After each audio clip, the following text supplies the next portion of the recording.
Om Shanti. Good evening, everyone.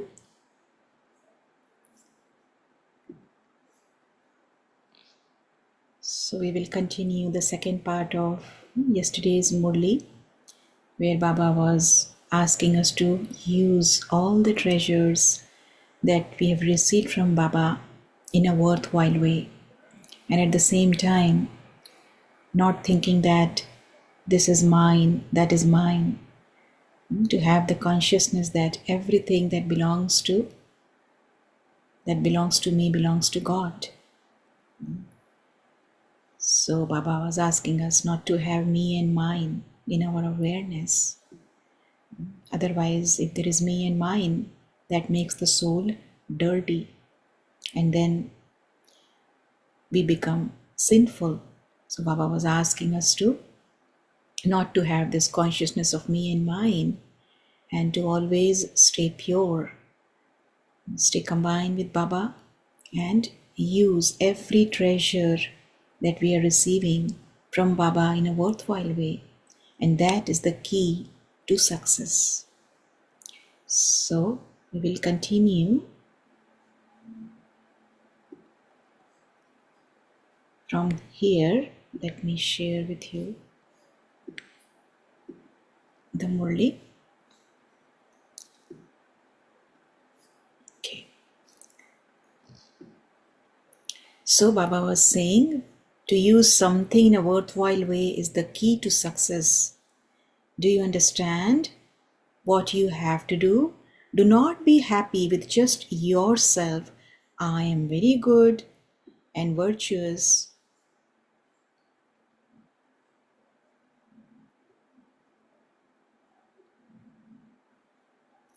My yoga is very good, but if it is that good, then use it. Use it in a worthwhile way. This is an easy method, is it not? Or is it difficult? Use it for a task and increase it.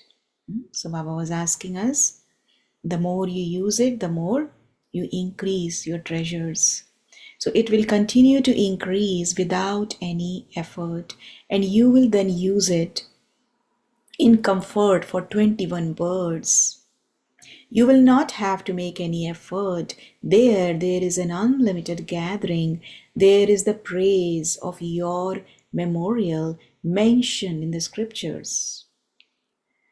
So Baba is reminding us of the memorial in relation to this point. Baba is saying first, water was put into a glass, then it was put into a pot, then into a pond, then from the pond it flowed into the river. Where did it finally go? Into the ocean. So this gathering first took place in the history hall, then in the meditation hall, and now it is taking place in Om Shanti Bhavan. Now, where is it to take place? So, at that time, Diamond Hall was not built. So, Om Shanti Bhavan was the largest hall at that time. So, but this does not mean that without the corporeal meeting, you cannot celebrate an Avyakta meeting. The practice of the Avyakta meeting has to increase according to the time, and you have to increase it. The Dadis became merciful and had special mercy for the new ones. But now increase the experience of the Avyakt. That will be useful to you at the right time. Look, Bab Dada is even now playing the part of the corporeal meeting for the new children. But till when will this continue? This also ended in 2017. After that, Dadi was no more coming to Madhuban. She was in bed till 2021. And now we are just revising those Murlis. So, are all of you happy and content? You have not had any difficulties whilst in this gathering, have you? Are all of you content?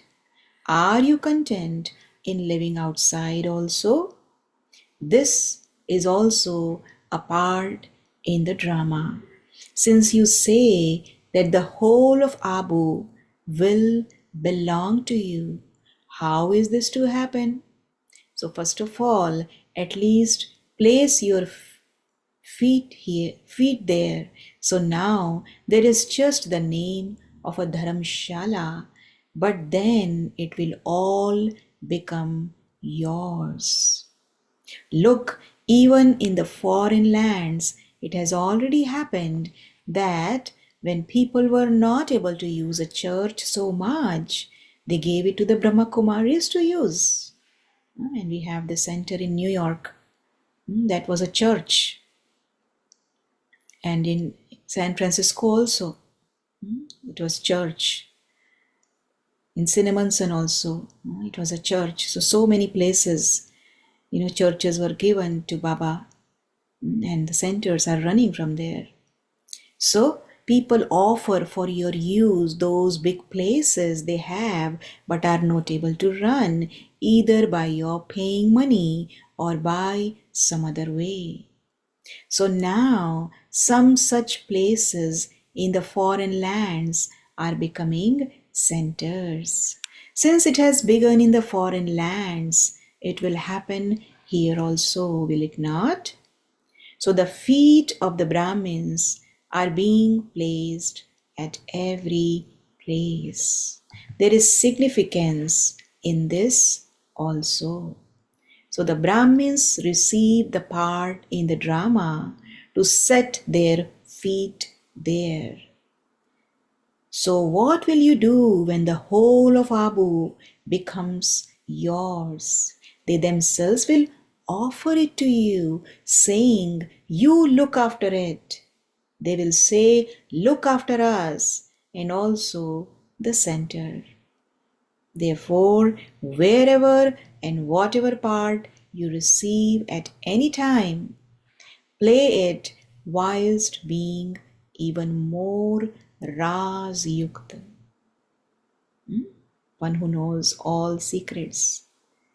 So Baba has made all of us Ras Yukt, right? Now we know so many secrets which we were not aware of before. Acha, Madhuban Nivasis are sitting below. The teachers are sitting in the meditation hall and listening there. They are meeting through listening. The teachers and Madhuban Nivasis receive the instant fruit of their service as blessings of contentment from everyone.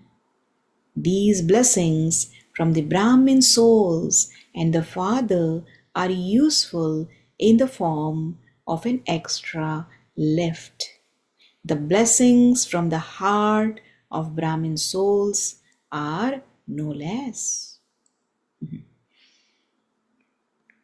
So Baba always tells us that this is the time, the confluence age is the time to earn blessings. Blessings are one of the treasures that we receive at this time. So, and especially the blessings from the Brahmin souls. So now Baba is giving his love and remembrances to the Chatrak souls in all four directions who celebrate a meeting and imbibe the jewels of knowledge. To the elevated souls who celebrate a meeting in the subtle form and the corporeal form. To the souls who use all the treasures in a worthwhile way and become the embodiment of success. To the souls who have unlimited disinterest and who constantly have the consciousness of my Baba and have no trace of the limited consciousness of mine. To the children who constantly attain the success of becoming complete through the accurate method. Bap Dada's love, remembrances, and namaste. So Baba said love and remembrances to us, and we also say, the spiritual children say namaste to our spiritual father. So this was the main Murli, and now there are meetings with dadis, that is in Hindi. So I will read it in Hindi. तो दादियों से बाप दादा की मुलाकात, सदैव कोई नई scene होनी चाहिए ना। यह भी ड्रामा में नई सीन थी जो रिपीट हुई। तो कौन सा सीन था वो जो रिपीट हुआ? ये सोचा था कि ये हॉल भी छोटा हो जाएगा। सदा एक सीन तो अच्छी लगती नहीं, कभी कभी की सीन अच्छी लगती है। तो यह भी एक रूहानी रौनक है ना। रूहानी रौनक, सुंदर शब्द यूज किया बाबा ने। इन सभी आत्माओं का संकल्प पूरा होना था, इसलिए यह सीन हो गई। नए नए बहुत लोग आ गए होंगे उस टाइम पे, तो इसीलिए हॉल भी छोटा पड़ गया। तो बाबा उसको थोड़ा इजी फील करने के लिए ऐसा कह रहे हैं।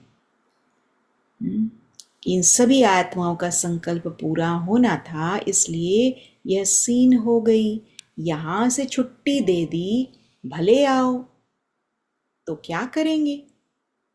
अभी तो नए और बढ़ने हैं, और पुराने तो पुराने हो गए। जैसे उमंग से आए हैं, वैसे अपने को सेट किया है। ये अच्छा किया है। विशाल तो होना ही है, कम तो होना है ही नहीं।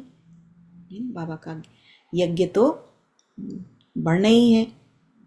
तो जब विश्व कल्याणकारी का टाइटल है, तो विश्व के आगे यह तो कुछ भी नहीं है। वृद्धि भी होनी है और विधि भी नए से नई होनी है। तो विधि और वृद्धि, कुछ न कुछ तो विधि होती रहनी है। अभी वृत्ति पावरफुल होगी।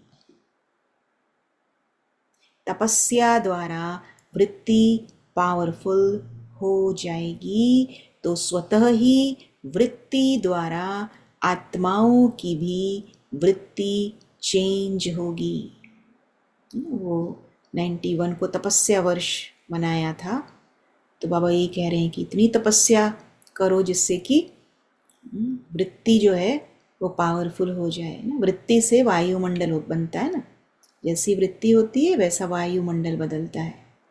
तो वृत्ति अगर पावरफुल होगी तो फिर आत्माओं की वृत्ति भी चेंज हो जाएगी, है ना। और वृत्ति को पावरफुल बनाने के लिए बाबा हमेशा कहते हैं कि हमारी स्मृति को हमें पावरफुल बनाना है।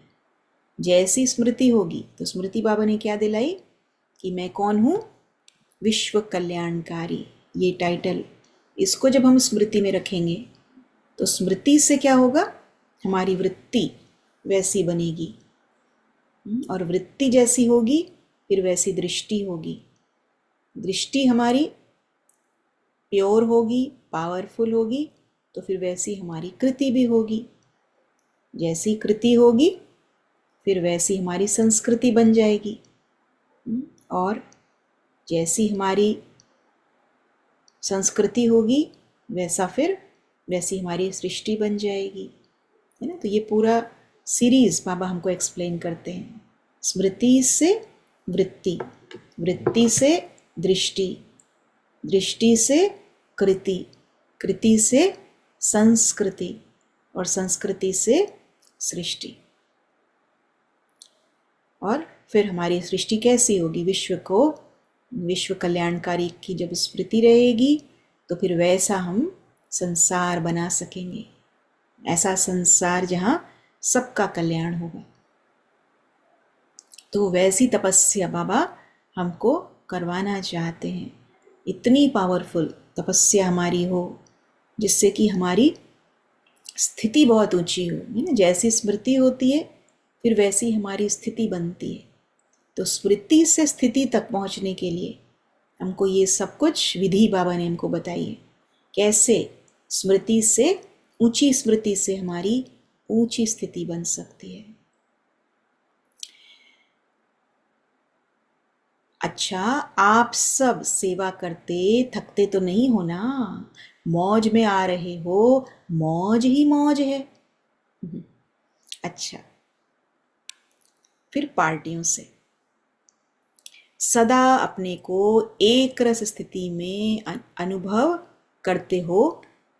एक रस स्थिति है या और हद के रस आकर्षित करते हैं। माना बाबा चाहते हैं कि हम बेहद में चले जाएं। अगर हमको अपनी स्थिति को एक रस बनाना है तो हमें हद की सब बातों से ऊपर उठना पड़ेगा, बेहद में जाना पड़ेगा।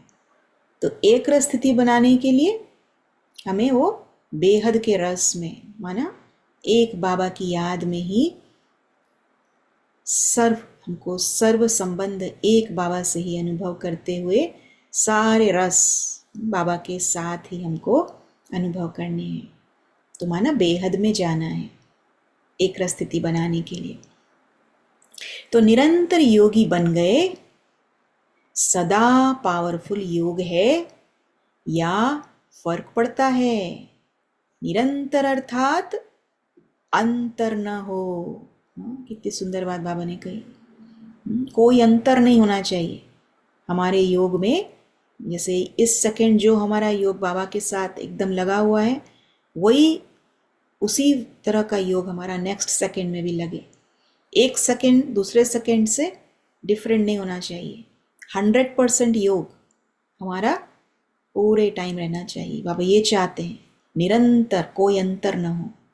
ऐसे शक्तिशाली बने हो या बन रहे हो, कितने तक बने हो।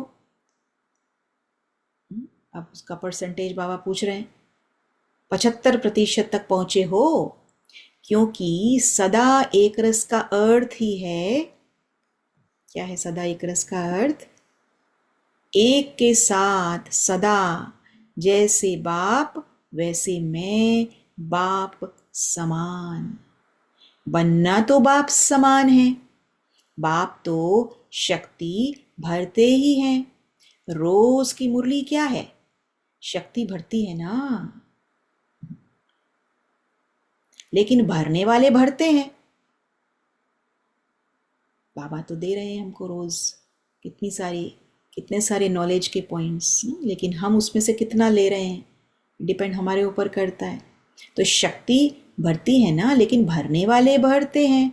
सदैव स्मृति रखो कि हम महावीर हैं, है ना। बाबा ने मुरली में याद दिलाया ना, अभी की मुरली में, महावीर हैं, मायाजीत हैं, विजयी हैं, मास्टर सर्वशक्तिवान हैं। तो अगर ये स्मृति रखेंगे तो क्या होगा? बाबा कहते तो कभी भी निर्बल नहीं होंगे, है ना। और कोई डर भी नहीं रहेगा ना। बाबा ने कहा ना डर की बात, कोई डर नहीं रहेगा। माया कैसी भी आ जाए हम डरेंगे नहीं माया से। और रुस्तम बन करके भी आए लड़ने के लिए, लेकिन हम माया की वार से डरेंगे नहीं, क्योंकि हमारे साथ कौन है? स्वयं भगवान हमारे साथ है। हम सब शिव शक्तियाँ हैं, महावीर हैं। बाबा ने ये स्मृति दिलाई। तो सदैव स्मृति रखो कि हम महावीर हैं, शिव शक्तियाँ हैं, तो कभी भी निर्बल नहीं होंगे, कमज़ोर नहीं होंगे। क्योंकि कोई भी विघ्न तब आता है जब कमज़ोर बनते हैं। अगर कमज़ोर नहीं बनो तो विघ्न नहीं आ सकता। महावीर को कहते हैं विघ्न विनाशक। तो ये किसका टाइटल है? आप सभी विघ्न विनाशक हो या विघ्नों में घबराने वाले हो? तो एक तरफ तो हम महावीर हनुमान हैं और दूसरी तरफ हम विघ्न विनाशक गणेश हैं। तो बाबा ये सब ऊंची ऊंची स्मृतियां हमको दिला रहे हैं। बाबा पूछ रहे हैं कि विघ्न विनाशक हो या विघ्नों में घबराने वाले हो। कोई भी शक्ति की कमी हुई तो मास्टर सर्वशक्तिवान नहीं कहेंगे। सर्वशक्तिवान हो, बाबा कहते ये सर्व शब्द फिर हट जाएगा ना, सिर्फ शक्तिवान रह जाओगे अगर एक शक्ति है एक शक्ति नहीं है तो कोई भी शक्ति की कमी हुई तो मास्टर सर्वशक्तिवान नहीं कहेंगे। इसलिए सदा याद रखो कि सर्व शक्तियां बाप का वर्षा है। वर्षा तो पूरा मिला है या थोड़ा मिला है, तो एक भी शक्ति कम नहीं होनी चाहिए। इस समय सभी मधुबन निवासी होना, अभी मधुबन को साथ ले जाना। क्यों? क्योंकि मधुबन अर्थात मधुरता। मधुबन आपके साथ होगा तो सदा ही संपूर्ण और सदा ही संतुष्ट रहेंगे। ऐसे नहीं कहना कि मधुबन में तो बहुत अच्छा था, अभी बदल गए। मधुबन का बाबा भी साथ है तो मधुबन की विशेषता भी साथ है। तो सदा अपने को मास्टर सर्वशक्तिवान अनुभव करेंगे। अभी बाबा ने हमको ब्लेसिंग दी ना कि अपनी सेटिंग, जैसे वो मशीन का एग्जाम्पल दिया बाबा ने कि मशीन को सेट कर देते हैं तो फिर वैसे ही वो चलती रहती है। उसी तरह से हमें अपने अंदर की स्थिति रूपी मशीन को भी हमको सेट कर लेना है। किस पे सेट करना है?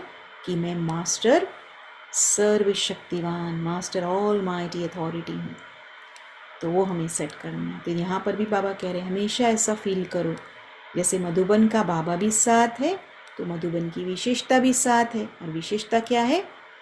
बाबा ने कहा ना पहले कि मधुबन जो है वो लैंड ऑफ ब्लेसिंग्स है। तो ये विशेषता है, सिर्फ ब्लेसिंग्स ही ब्लेसिंग्स हमें वहाँ मिलती है।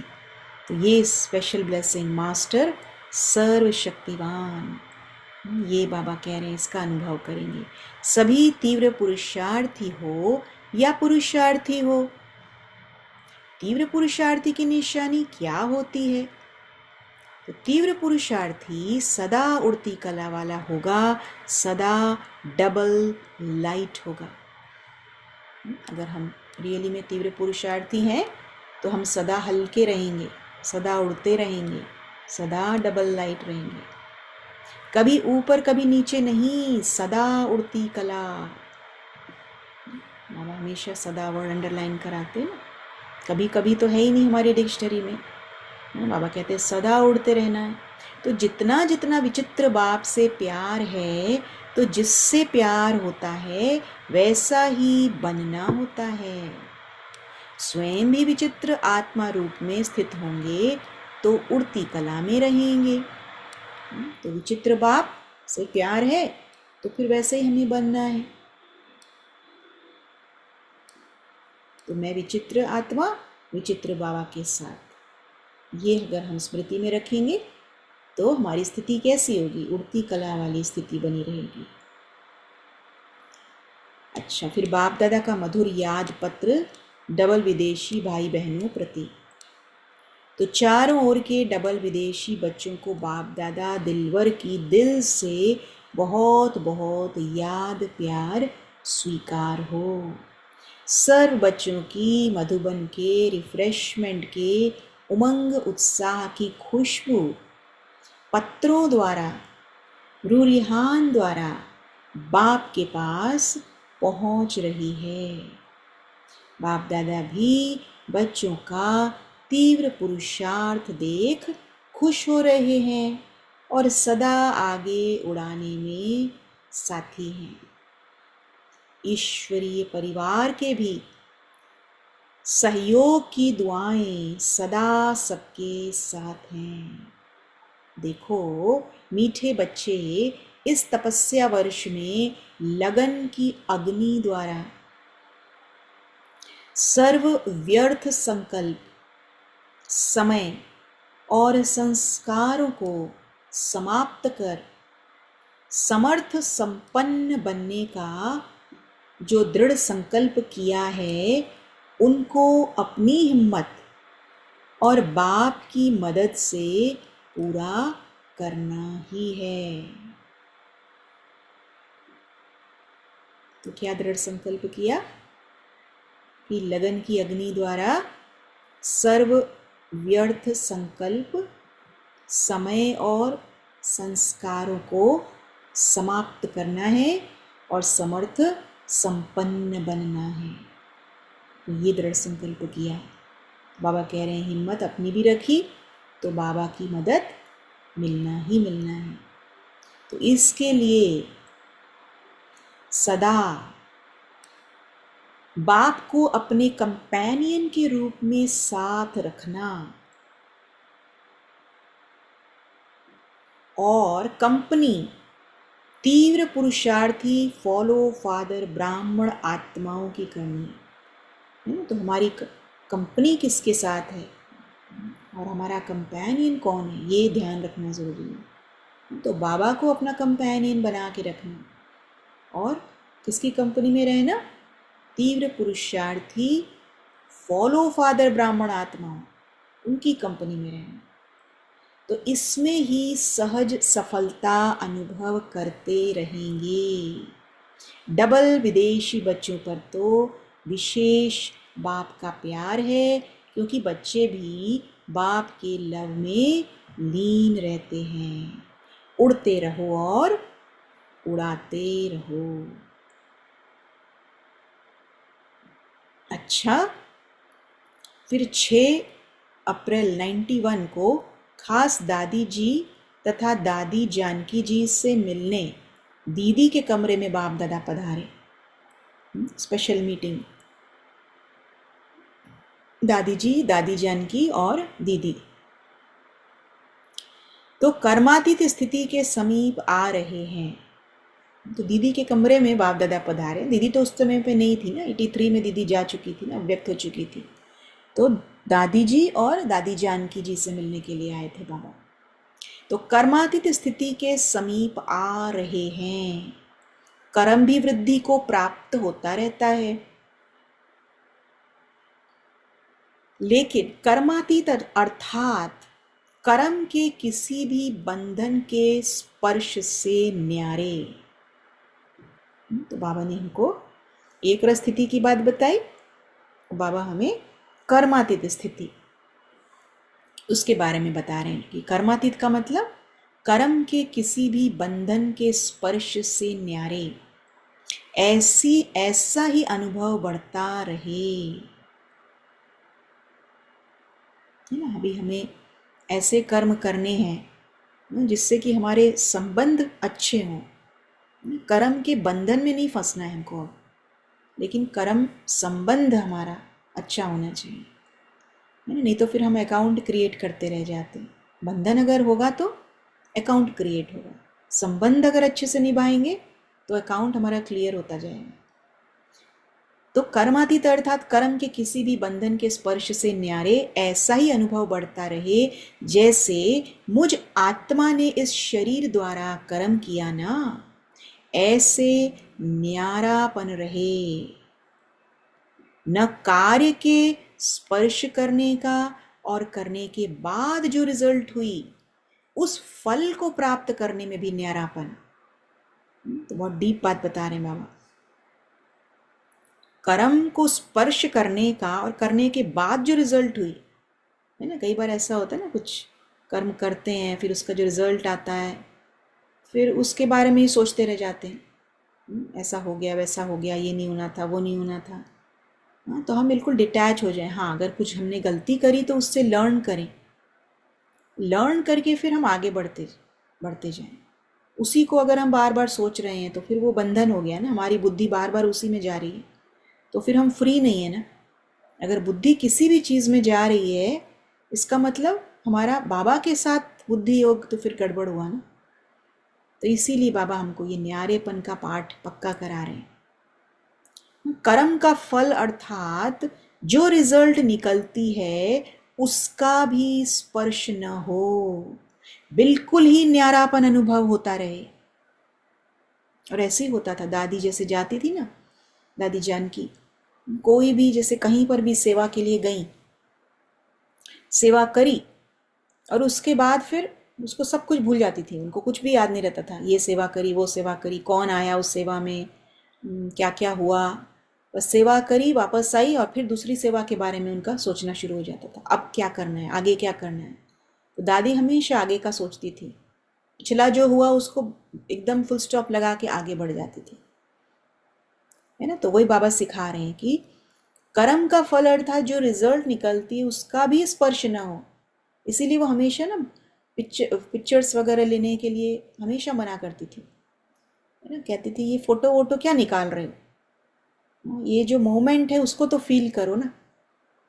उस मोमेंट को फील नहीं करते हैं और वो पिक्चर निकालते रहते हैं। तो पिक्चर निकालने से क्या फ़ायदा, और ये हमारा जो फ़ोन है उसमें इतना ज़्यादा लोड बढ़ जाता है, फिर उसको डिलीट करते फिरते हैं। तो दादी जानकी की ये बात बहुत अच्छी लगती थी, जो है जिस समय उसको आप एक्सपीरियंस करो। पिक्चर लेने के चक्कर में वो मोमेंट को भी एक्सपीरियंस नहीं कर पाते, है ना। तो उस बिल्कुल न्यारे हो जाएं। कर्म का फल अर्थात जो रिजल्ट निकलती है उसका भी स्पर्श न हो, बिल्कुल ही न्यारापन अनुभव होता रहे।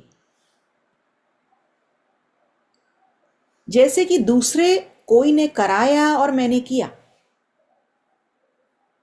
बाबा ने कल हमको बताया ना, ब्लेसिंग्स में बताया था ना, करन करावनहार बाबा है, मैं तो निमित्त हूँ। तो अगर वो भाव रहेगा, निमित्त पने का भाव रहेगा कि मैंने क्या किया, दूसरे ने कराया, बाबा ने कराया, जो भी सेवा हुई बाबा ने सेवा कराई, तो मैंने क्या किया, है ना। तो इसी तरह से मैं और मेरापन खत्म होगा। किसी ने कराया और मैं निमित्त बनी, लेकिन निमित्त बनने में भी न्यारापन, है ना, ये भी बहुत इंपॉर्टेंट है। मैं इंस्ट्रूमेंट हूँ, उसका भी कभी कभी अहंकार आ जाता है। इसलिए मोहिनी दीदी हमेशा हमको कहती थी, हमेशा कहती हैं कि इंस्ट्रूमेंट कॉन्शियसनेस भी सिर्फ नहीं रखना है, हमेशा उसके आगे गॉड ज़रूर लगाओ, गॉडली इंस्ट्रूमेंट, है ना। मैं इंस्ट्रूमेंट हूँ उसका भी फिर एक थोड़ा अहंकार आ जाता है, अभिमान आ जाता है। I am a godly instrument, तो फिर उसमें गॉड आ जाता है ना, तो फिर वो खत्म हो जाता है वो अहंकार। तो निमित्त बनने में भी न्यारापन, ऐसी कर्मातीत स्थिति बढ़ती जाती है, ऐसा फील होता है। तो ये बहुत अच्छा चेकिंग पॉइंट दे रहे हैं बाबा कि हमको ये अपनी चेकिंग करनी है कि मेरी कर्मातीत स्थिति अभी कहाँ तक पहुँची है, बढ़ रही है या वहीं है या पीछे जा रही है। तो महारथियों की स्थिति, इस तरह से बाबा आकर के महारथियों को इतनी शक्ति देते थे। दादियों को के पास स्पेशल आए बाबा ये सब बताने के लिए उनको कि महारथियों की स्थिति औरों से न्यारी और प्यारी स्पष्ट हो रही है ना। जैसे ब्रह्मा बाप स्पष्ट थे, ऐसे नंबरवार आप निमित्त आत्माएं भी साकार स्वरूप से स्पष्ट होती जाती। कर्मातीत अर्थात न्यारा और प्यारा। कर्म दूसरे भी करते हैं और आप भी करते हो, लेकिन आपके कर्म करने में अंतर है, स्थिति में अंतर है। जो कुछ बीता और न्यारा बन गया, कर्म किया और वह करने के बाद ऐसा अनुभव होगा जैसे कि कुछ किया ही नहीं, कराने वाले ने करा लिया। ऐसी स्थिति का अनुभव करते रहेंगे, हल्कापन रहेगा, है ना। मम्मा के लिए भी ऐसे ही कहते थे कि मम्मा इतनी सेवा करके आती थी, सब जगह से मधुबन पहुंचती थी, लेकिन मम्मा कभी कुछ नहीं कहती थी कि मैंने ये सेवा करी, मैंने वो सेवा करी। बस यही कहती थी, हाँ बाबा ने कराया, बाबा ने सेवा कराई, बस वो यही कहती थी। कभी भी वो अपनी महिमा नहीं करती थी, मैंने इतनी सेवा करी, इतने लोगों को परिचय दिया, इतने लोग आए, कुछ भी नहीं। तो कर्म करते भी तन का भी हल्कापन, मन की स्थिति में भी हल्कापन, तो वो लाइटनेस अनुभव करना है। कर्म की रिजल्ट मन को खींच लेती है, ऐसी स्थिति है। जितना ही कार्य बढ़ता जाएगा उतना ही हल्कापन भी बढ़ता जाएगा। कर्म अपनी तरफ आकर्षित नहीं करेगा, लेकिन मालिक होकर कर्म कराने वाला करा रहा है और निमित्त करने वाले निमित्त बनकर कर रहे हैं। तो बाबा ने ये बहुत अच्छा हमें ये साइन बताया, ये निशानी है कि अगर हम कर्मातीत स्थिति की तरफ पहुंच रहे हैं, इसका मतलब हमारे अंदर वो हल्कापन आता जाएगा और कर्म हमको अपनी तरफ पुल नहीं करेगा, लेकिन हम मालिक होकर कर्म करेंगे, निमित्त होकर कर्म करेंगे। आत्मा के हल्केपन की निशानी, अब कैसे पता चलेगा कि आत्मा में हल्कापन है? आत्मा की जो विशेष शक्तियां हैं, मन बुद्धि संस्कार, ये तीनों ही ऐसी हल्की होती जाएंगी। संकल्प भी बिल्कुल ही हल्की स्थिति का अनुभव कराएंगे। बुद्धि की निर्णय शक्ति भी ऐसा निर्णय करेगी जैसे कि कुछ किया ही नहीं, और कोई भी संस्कार अपनी तरफ आकर्षित नहीं करेगा, है ना। तो तीनों लेवल्स में लाइटनेस, ये हमको चेक करना है हमारा कहाँ कहाँ पर हमारे अंदर लाइटनेस है। संकल्प भी हल्का होगा, बुद्धि की निर्णय शक्ति भी ऐसा निर्णय करेगी जैसे कि कुछ किया ही नहीं, और कोई भी संस्कार हमको अपनी तरफ आकर्षित नहीं करेगा। जैसे बाप के संस्कार कार्य कर रहे हैं, ये मन बुद्धि संस्कार सूक्ष्म शक्तियां जो हैं, तीनों में लाइट हल्का अनुभव करेंगे। स्वतः ही सबके दिल से मुख से यही निकलता रहेगा कि जैसे बाप वैसे बच्चे न्यारे और प्यारे हैं। क्योंकि समय प्रमाण बाहर का वातावरण दिन प्रतिदिन और ही भारी होता जाएगा। जितना ही बाहर का वातावरण भारी होगा, उतना ही अनन्य बच्चों के संकल्प कर्म संबंध लाइट माना हल्के होते जाएंगे, और इस लाइटनेस के कारण सारा कार्य लाइट चलता रहेगा, है ना। कितना कॉन्ट्रास्ट बता रहे बाबा, वो दुनिया वाले भारी होते जाएंगे और हम हल्के होते जाएंगे। वायुमंडल तो तमो प्रधान होने के कारण और भिन्न भिन्न प्रकार से भारीपन का अनुभव करेंगे। प्रकृति का भी भारीपन होगा, मनुष्य आत्माओं की वृत्तियों का भी भारीपन होगा। इसके लिए भी बहुत हल्कापन भी औरों को भी हल्का करेगा।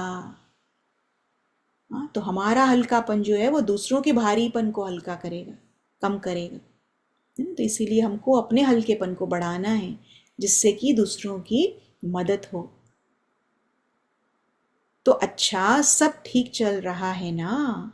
कारोबार का प्रभाव आप लोग के ऊपर नहीं पड़ता, लेकिन आपका प्रभाव कारोबार पर पड़ता है। जो कुछ भी करते हो, सुनते हो, तो आपके हल्केपन की स्थिति का प्रभाव कार्य पर पड़ता है। ये दादियाँ इतनी हल्की रहती थी, है ना, तो जहाँ भी जाती थी वो हल्केपन की का उनकी स्थिति इतनी हल्की होती थी कि उससे सब जो भी कार्य होते थे वो एकदम इजी हो जाते थे, है ना। हमारी दादी प्रकाशमणि जी कितनी हल्की रहती थी। उनसे पूछते थे ना, आप इतनी बड़ी संस्था के हेड हो, तो आप कैसे इतनी बड़ी संस्था चलाते हो? हाँ, तो दादी प्रकाशमणि क्या कहती थी, मैं कभी ये सोचती ही नहीं कि मैं हेड हूँ, क्योंकि हेड सोचूंगी तो मेरे को हेडेक हो जाएगा। मैं तो कुछ हूँ ही नहीं, मैं तो बस निमित्त हूँ, मैं तो इंस्ट्रूमेंट हूँ, कराने वाला तो वो है। तो ये ऐसा उनके अंदर ये इतना पक्का था, तो इसीलिए वो हमेशा हल्की रहती थी एकदम। मैं तो निमित्त हूँ, इसीलिए उनके ये 3 शब्द निमित्त, निर्माण और निर्मल हमेशा वो ये 3 वर्ड्स के ऊपर बहुत स्ट्रेस करती थी।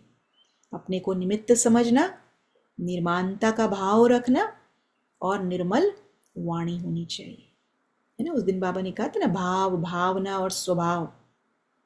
हाँ, हमारा भाव कैसा हो, स्वभाव कैसा हो और हमारी भावना कैसी हो, तो वो ध्यान रखना है हमको।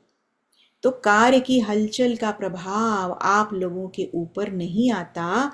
अचल स्थिति कार्य को भी अचल बना देती है। हाँ, तो हमारी अचल स्थिति होगी तो जो भी कार्य हम करेंगे उसमें भी कोई विघ्न नहीं आएगा।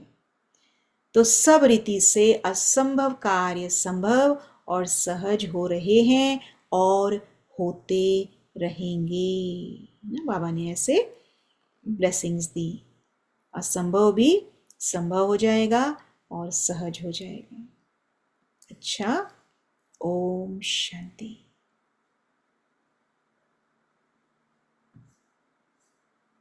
तो 1 मिनट बाबा की याद में बैठे, फिर आप लोग शेयर करिए।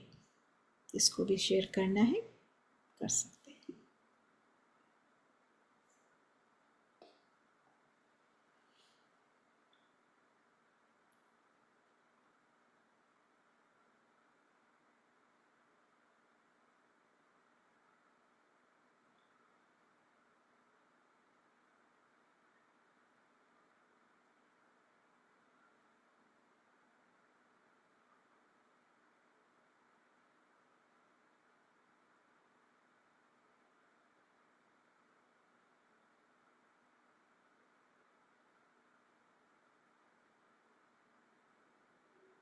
Om Shanti.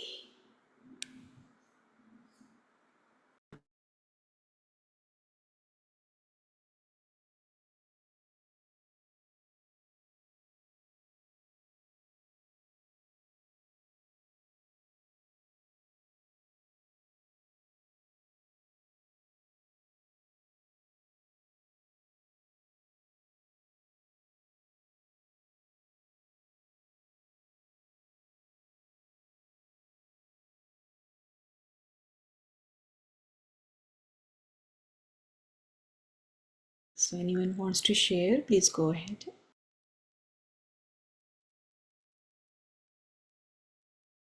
Om Shanti, sister. Baba says, the Purushati and Tivra Purushati. So this is the time to do Tivra Purushati. So Tivra Purushati or intense effort makers means to, Sada. That means, yeah, Sada Urti Kalaka Anubhav Karna. That means flying stage. We experience all the time. Not sometime, but all the time. And also remain light. So when we are in this stage, remaining light and then experiencing the flying stage all the time, that means we are in the Tivra Purushati stage, the intense effort making stage. And Baba says we have to do everything, but we should not have that consciousness that I've done it. So we do service and then immediately become detached from it. Not to have the thought that I did it, so that we will be free from that sort of a burden carrying in the mind.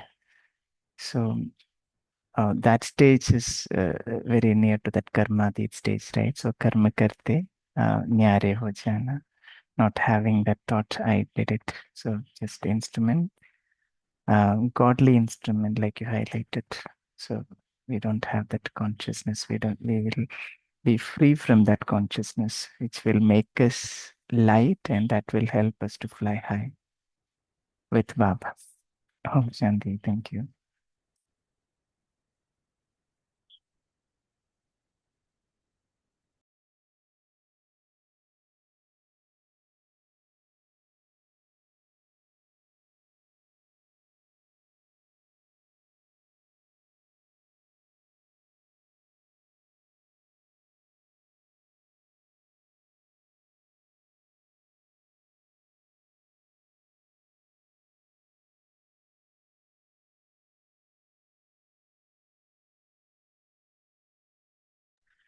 So this is really a very big trick, right?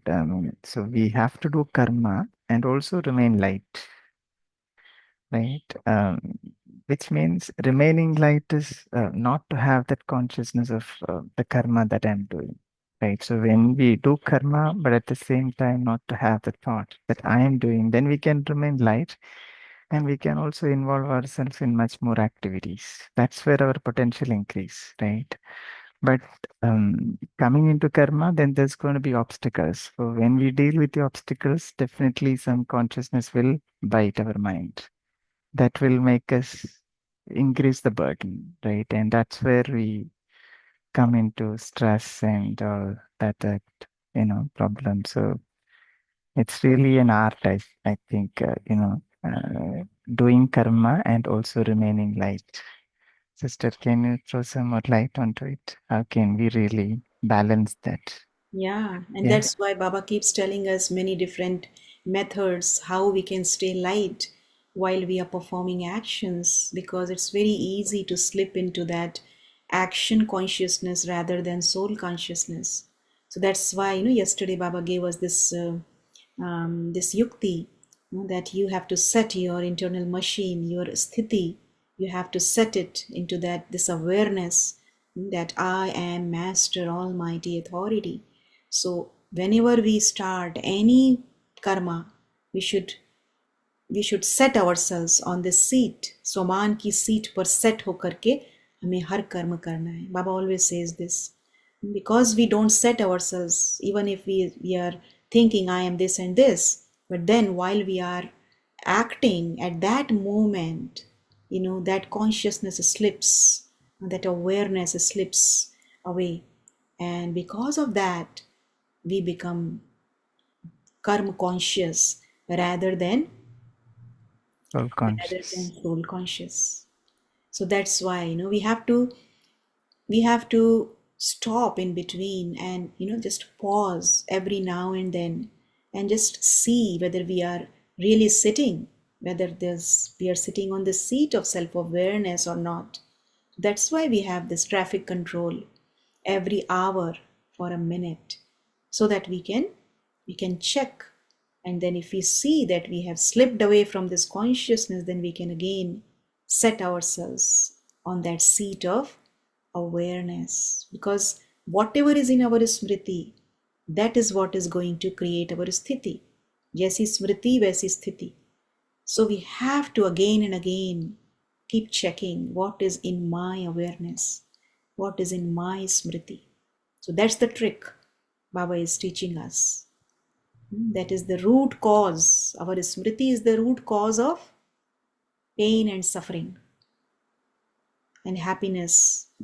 If our smriti is powerful, then we feel happy.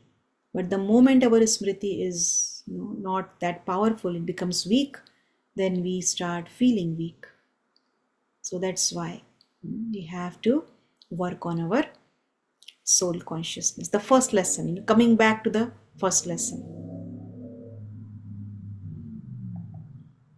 Yeah. Thank you, sister. Yes.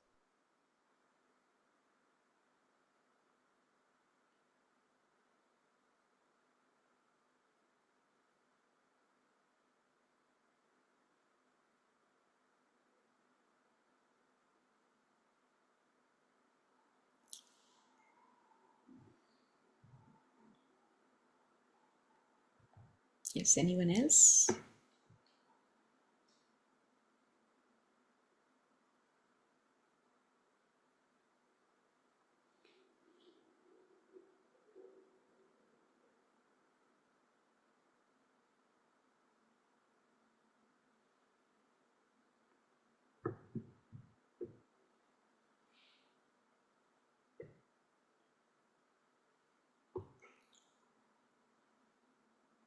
Okay, shall we end then? No one has anything to say?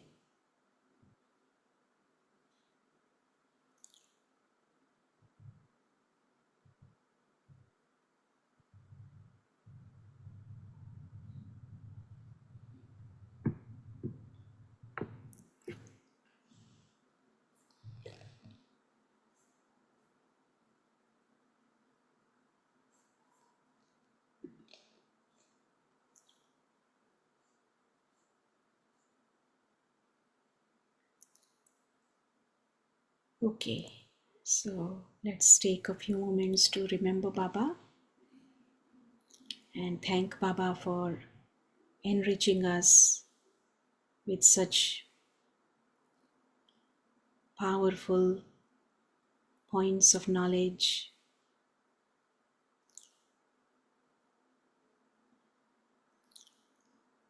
Let's see ourselves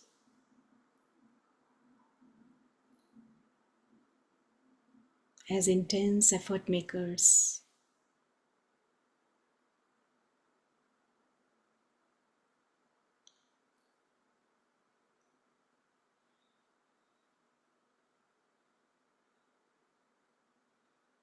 always in the company of those who follow Baba, and also making Baba as our companion at every step. Baba is my companion,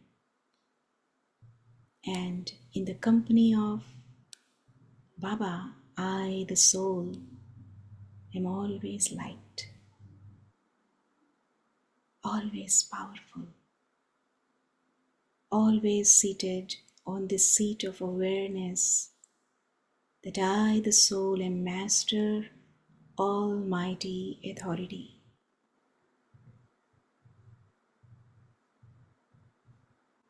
And in this awareness, I, the soul, am always detached, always loving, always safe.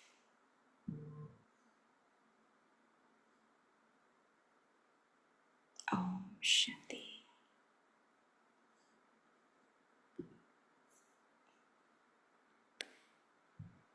Om Shanti. Thank you, Baba.